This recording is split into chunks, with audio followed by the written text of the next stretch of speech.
வணக்கம். எல்லோருக்கும் தீபாவளி நல்வாழ்த்துக்கள். தீபாவளி எப்படி உருவானதுன்ற கதையை நம்ம இன்றைக்கி பார்க்கலாம் வாங்க. நம்ம இந்தியாவில் நிறைய பண்டிகை நம்ம கொண்டாடிட்டுருக்கோம்.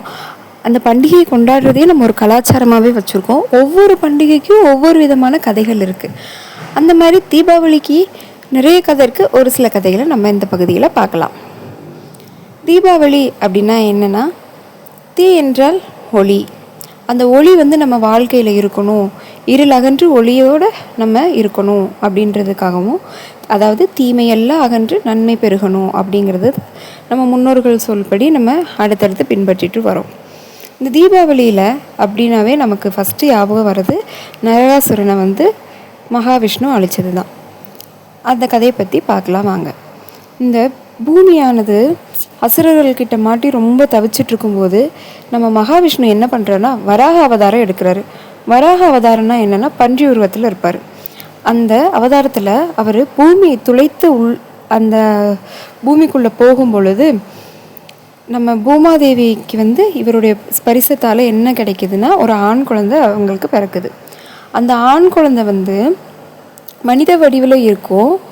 நரன் அப்படின்னா மனித வடிவம் அப்படின்ற பொருள்.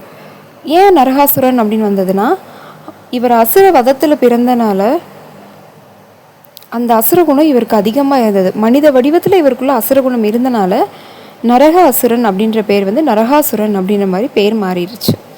சரி, இவர் என்ன பண்ணாருன்னா, இவர் இந்த அசுரகுணத்தில் காரணமாக எல்லா தேவர்களையும் மக்களையும் ரொம்ப துன்புறுத்திட்டு இருந்தார். இதெல்லாம் பார்த்த மகாவிஷ்ணு, இல்லை இதுக்கு ஒரு முடிவு கட்டியே ஆகணும், இதுக்கு நம்ம இவனை அழிச்சாதான் முடியும் அப்படின்னு சொல்லிட்டு ஒரு திட்டமிடுறாரு. ஏன் இந்த திட்டமிடுறாருன்னா, நம்ம நரகாசுரன்கிட்ட ஒரு வரம் இருக்குது. அது என்ன வரனா, தன் தாய் கையால் மட்டும்தான் தனக்கு இறப்பு வரும், மற்ற யாராலும் தன்னை இறப்பு நெருங்காது அப்படின்னு சொல்லிட்டு ஒரு வரம் இருக்குது. இதனால் மகாவிஷ்ணு ஒரு தந்திரம் பண்ணுறாரு. என்னென்னா, நரகாசுரனை போருக்கு அழைக்கிறார். போருக்கு அழைச்சி அப்போது நரகாசுரன் எய்த அம்பில் இவர் நெஞ்ச தொலைச்சி இவர் மயங்கி விழுகிறது போல் நடிக்கிறார்.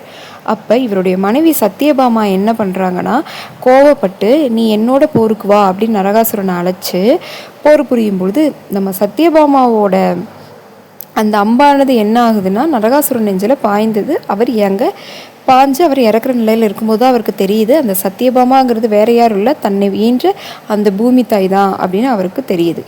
அப்போ அவர் தன்னோட தவறுக்கு வருந்தி என்ன பண்ணுறாருன்னா, நான் இந்த தேவர்களையும் மக்களையும் நான் விடுவிச்சிட்றேன், ஆனால் நான் இறந்த இந்த நாளை நீங்கள் பொன்னாளாக மாற்றணும் அப்படின்னு சொன்னனால இதை தீபாவளியை அப்படியே அறிவிச்சிடுறாங்க. இந்த நாளை இனிய நாளாக நம்ம கொண்டாடிட்டுருக்கோம். இப்படி ஒரு பக்கம் கதை இருக்கும்போது இன்னும் ஒரு சில கதைகள் இருக்குது. அதாவது வால்மீகி எழுதின அந்த ராமாயணத்தில் நம்ம ராமர் காட்டுக்கு வனவாசம் போவார் இல்லையா, அங்கே சீதையை ராவணன் கடத்திட்டு போயிடுவார். அப்புறம் ராவணனை கொன்னுட்டு நம்ம சீதையை கூட்டிகிட்டு அயோத்திக்கு வர நாளில் என்ன பண்ணுவாங்கன்னா, வனவாசலாம் முடிஞ்சு அயோத்திக்கு அந்த வரனால அந்த மக்கள் எல்லோரும் என்ன பண்ணுவாங்க, தீபம் ஏற்றி விளக்கை ஏற்றி அந்த ரொம்ப மகிழ்ச்சியாக கொண்டாடுவாங்க. அதனால் இப்படி தான் தீபாவளி வந்ததுன்னு ஒரு பக்கம் சொல்லுவாங்க. ஸ்கந்த புராணம்னு இருக்குது. அந்த புராணத்தில் என்ன சொல்கிறாங்கன்னா, சக்தினா யாருன்னா நம்ம பார்வதி 21ஆம் நாள் கேதார கௌரி விரதத்தை முடிச்சுட்டு அந்த நாளில் என்ன பண்ணுறாங்கன்னா, சிவனோட ஒரு பாதியாக அவங்க மாறுறாங்க. அதை தான் அர்த்தநாதீஸ்வரர் அப்படின்னு சொல்லுவோம் நம்ம. அந்த ஒரு பகுதியாக மாறுறாங்க இல்லையா.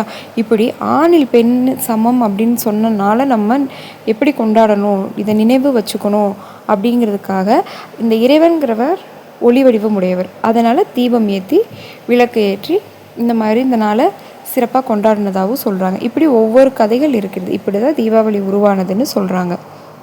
இதுக்கப்புறம் தீபாவளி எப்போ நடைமுறையில் இருந்தது அப்படின்னா, அந்த 1000 கிபி 1000 நூற்றாண்டுக்கு அப்புறம் இது வழக்கில் இருந்ததாக சில கல்வெட்டுகள் சொல்லுது. சாளுக்கிய மன்னர் தீபாவளி பரிசு கொடுத்தாரு, திருபுவன தாண்டவர் தீபாவளி பரிசு கொடுத்தார் அப்படின்ற கல்வெட்டுகளெல்லாம் பார்க்கும்பொழுது தீபாவளி கிபி 1000 நூற்றாண்டுக்கு அப்புறம் தான் கொண்டாடப்பட்டதுன்னு நமக்கு தெரியுது. இந்த நாளில் என்ன நம்ம வேண்டணும்னா, தீமையெல்லாம் ஒழிந்து நன்மை நம்ம வாழ்க்கையில் சிறக்கணும் அப்படிங்கிறது தான் மனசில் நினச்சிட்டு நம்ம இந்த நாளை கொண்டாடணும். அனைவருக்கும் தீபாவளி